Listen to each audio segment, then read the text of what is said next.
Hi అండి, నమస్తే. నేను మీ Kamakshi. Welcome back to Kamakshi channel. నిన్న వీడియోలో మనం మైపాడ్ బీచ్ దగ్గరకు వచ్చేసాం కదండి. అండ్ ఈరోజు వచ్చేసి ఈ వీడియోలో నేను మైపాడ్ బీచ్కి ఆపోజిట్గా ఉన్న ద్వాదశ జ్యోతిర్లింగ క్షేత్రం దగ్గరికి అయితే తీసుకెళ్తున్నాను. ఇక్కడ శివుడు ఉంటాడండి. అండ్ ఈ టెంపుల్కి ఒక ప్రత్యేక ఏంటంటే, ఇది రీసెంట్గానే కన్స్ట్రక్ట్ చేశారు. ఒక 3-4 ఇయర్స్ అంటే 4 ఇయర్స్ బ్యాక్ అప్పుడే కన్స్ట్రక్ట్ చేశారు. ఇది పురాతనం నుంచి ఉన్నదేమి కాదు. కాకపోతే ఇక్కడ వచ్చిన పర్యాటకులకు దేవుడి దర్శనం అయ్యేటట్టుగా వీళ్ళైతే ఇక్కడ ఏర్పాటు చేశారు. అండ్ ఈ క్షేత్రంలో ఏంటంటే ద్వాదశ జ్యోతిర్లింగాలు, మనకి మన రాష్ట్రంలో ఎన్నైతే గొప్ప గొప్ప శివాలయం టెంపుల్స్ ఉన్నాయో ఆ గోపురంతో సహా ఎలా ఉంటుందో సేమ్ యాజ్ ఇట్ ఈజ్ ఇక్కడ కన్స్ట్రక్ట్ చేశారండి. సో చూసారు కదా, గోపురాలన్నీ డిఫరెంట్గా ఉన్నాయి. ఇప్పుడైతే మనము లోపలికి ఎంటర్ అవ్వగానే ఇలా పెద్ద శివుడు అనేది ఉంటుంది. అండ్ సన్సెట్ టైంలో చూడండి ఎంత బ్యూటిఫుల్గా ఉంది గోపురం అనేది. సో నాకు ఈ వ్యూ నచ్చి నేనైతే వెంటనే పిక్ తీశాను. చాలా బాగుంది కదా. అండ్ ఎంటర్ అవ్వగానే మనకి ఇలా పెద్దగా శివుడు ఉంటాడు, పక్కనే చిన్న వినాయకుడు ఉంటాడు. ఇక్కడ చూసారు కదా బోర్డు, శ్రీ ద్వాదశ జ్యోతిర్లింగ క్షేత్రము, ఇందుకూరుపేట మండలం, నెల్లూరు జిల్లా, మైపాడ్ బీచ్. ఇప్పుడు మనం దేవుడి దర్శనంకి వెళ్దాము. ఒక్కొక్కటి మీకు చూపిస్తూ నేనైతే ఈ వీడియో చేస్తానండి. ఫస్ట్ వచ్చేసి ఇక్కడ శ్రీ గోకర్ణ గణేష్, గోకర్ణం కర్ణాటక రాష్ట్రం. గణేషుని మనము ఫస్ట్ దర్శించుకొని మిగతావన్నీ చూద్దాం. ఇక్కడ పక్కనే అమ్మవారు ఉంటారు. సో ఇప్పుడు మేమైతే ఇట్లా టెంపుల్లోకి వెళ్ళిపోయాము. ఇక్కడ అర్చన చేయించుకొని మిగతావన్నీ 1 by 1 శివుళ్ళు ఏ రాష్ట్రం నుంచి ఉన్నాయి అనేది ఇక్కడ ఒక్కొక్క పేరుతో ఉందన్నమాట. శ్రీ మల్లికార్జున స్వామి, శ్రీశైలం, ఆంధ్రప్రదేశ్ రాష్ట్రం. ఫస్ట్ గోపురం, అది పైన గోపురం కూడా యాస్టీస్ అలానే ఉంటుంది. నెక్స్ట్ శ్రీ మహాకాళేశ్వరుడు, ఉజ్జయిని, మధ్యప్రదేశ్ రాష్ట్రం. ఈ పైన గోపురం చూడండి ఈ విధంగా ఉంది. నెక్స్ట్ వచ్చేసి శ్రీ ఓంకారేశ్వరుడు, మమలేశ్వరపురం, ఇండోర్, మధ్యప్రదేశ్ రాష్ట్రం. నెక్స్ట్ శ్రీ కేదారేశ్వరుడు, కేదార్నాథ్, ఉత్తరాఖండ్. నెక్స్ట్ శ్రీ భీమేశ్వరుడు, భీమశంకరం, పూణే, మహారాష్ట్ర. పైన గోపురం చూసారా ఎలా ఉందో, సేమ్ అక్కడ ఎలా ఉంటుందో ఇక్కడ కూడా గోపురం అలానే ఉంటుంది. నెక్స్ట్ శ్రీ కాశీ విశ్వేశ్వరుడు, వారణాసి, ఉత్తరప్రదేశ్ రాష్ట్రం.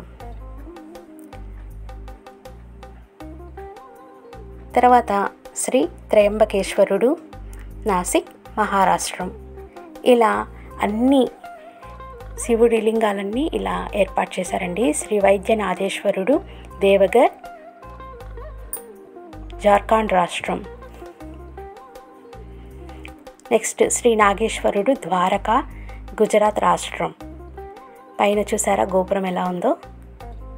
నెక్స్ట్ శ్రీ రామలింగేశ్వరుడు, రామేశ్వరం, తమిళనాడు రాష్ట్రం. ఇలా లింగాలు మొత్తం ఒక్కొక్క పేరుతో మనకి రాష్ట్రము అవన్నీ, ఆ పైన గోపురం అన్నీ ఇలా వీళ్ళు ఏర్పాటు చేశారండి. నెక్స్ట్ ఫైనల్గా వచ్చేసి శ్రీ సుబ్రహ్మణ్య స్వామి, పళని, తమిళనాడు రాష్ట్రం అన్నమాట. ఇవన్నీ దర్శించుకున్న తర్వాత ఈ బ్యాక్ అంతా మనకి ఇలా చెట్లు, అంటే దేవుడికి సంబంధించిన పూలకి వాటికి ఇక్కడ అన్ని చెట్లని పెట్టారనమాట. ఒక చిన్న వనం లాగా పెట్టుకున్నారు. అండ్ ఇప్పుడు ముందుకు వెళ్ళి ఇంకా ఏమేమి ఉన్నాయి అనేది చూసేద్దాము. ఈ బ్యాక్ అంతా కూడా ఇట్లా ఉందండి. అంటే ఆ సరౌండింగ్స్ చూపిస్తున్నాను ఎలా ఉంటుంది అనేది. ఇదంతా బ్యాక్ సైడ్ అనమాట. ఇప్పుడు మళ్ళీ ఫ్రంట్కి వచ్చేద్దాము. సో ఇక్కడ చూసారా పెద్ద నంది. ఇవన్నీ లైన్గా ఇట్లాగా మనకి నేమ్స్తో, గోపురాలతో ఇలా ఏర్పాటు చేశారు.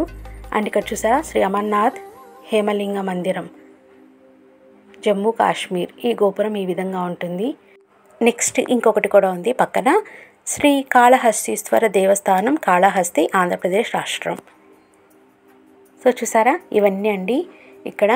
తర్వాత మనము లెఫ్ట్ సైడ్కి వెళ్ళి ఇప్పుడు ఇవన్నీ ఒక్కొక్కటి దేవుడి దర్శనం కూడా మీకు చేయిస్తాను. సో ఇక్కడ లింగం అనేది ఇలా ఉంది. అండ్ పైన నేము శ్రీ మల్లికార్జున స్వామి, శ్రీశైలం, ఆంధ్రప్రదేశ్ రాష్ట్రం. ఇక్కడ వచ్చేసి శివుడు ఈ విధంగా అన్నమాట పెట్టారు. శ్రీ మహాకాళేశ్వర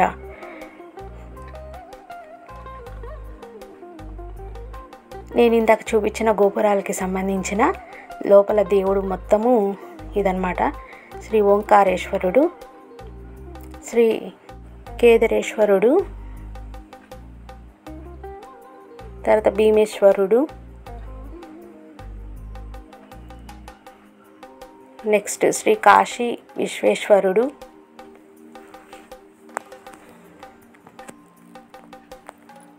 తర్వాత చూడండి శ్రీ త్రయంబకేశ్వరుడు, శ్రీ వైద్యనాథేశ్వరుడు,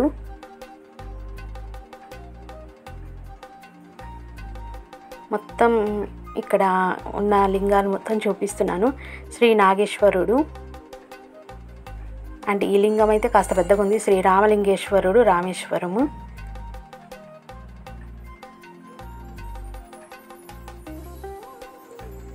నెక్స్ట్ వచ్చేసి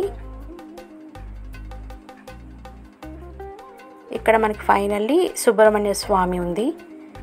ఇప్పుడు కొంచెం ముందుగా రాగానే ఇక్కడ పెద్ద మళ్ళీ నందీశ్వరుడు ఉన్నారు. ఇక శివలింగం చూపిస్తాను చూడండి ఎంత పెద్దగా ఉందో. శివలింగం కూడా ఒకసారి చూసేయండి. సో చూసారా, పెద్ద శివలింగం ఉంది.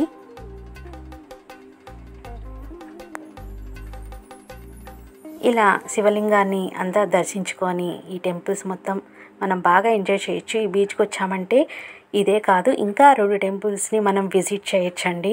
చాలా బాగుంటుంది, బ్యూటిఫుల్గా ఉంటుంది. ఆ డే మొత్తం హ్యాపీగా సాగుతుంది. ఇక్కడ శ్రీ బ్రహ్మరాంబదేవి మల్లికార్జున స్వామి టెంపుల్ అన్నమాట. అందులోనే ఉంటుంది ఇది కూడా. ఇక్కడ మెయిన్ వచ్చేసి శివుడు ఇట్లా పెద్దగా ఉంటుంది, అండ్ శివుడికి కొంచెం ముందు పక్క వచ్చేసి శివలింగము, తర్వాత అమ్మవారు ఉంటారు బ్రహ్మరాంబదేవి. సో ఆ దేవుళ్ళందరినీ దర్శనం చేసుకొని మేమైతే బ్యాక్ వెళ్ళిపోతున్నాము. ఇంకా దారి మధ్యలో సాయిబాబా, హనుమాన్ టెంపుల్స్ కూడా మీకు చూపిస్తాను. చాలా బ్యూటిఫుల్గా ఉంటాయి. మెయింటెనెన్స్ అయితే అద్భుతంగా ఉంటుందండి, ఎక్కడా చూడలేదు, అంత నీట్గా ఉంటుంది. అండ్ పెద్ద హనుమాన్ అన్నమాట, చాలా బాగుంటుంది. నెక్స్ట్ వీడియోలో మనం చూసేద్దాం. ఇప్పుడైతే మనం బయలుదేరుదాం. ఓకే ఫ్రెండ్స్, ఈ వీడియో నచ్చిందా? నచ్చితే తప్పకుండా లైక్ చేసి షేర్ చేయండి.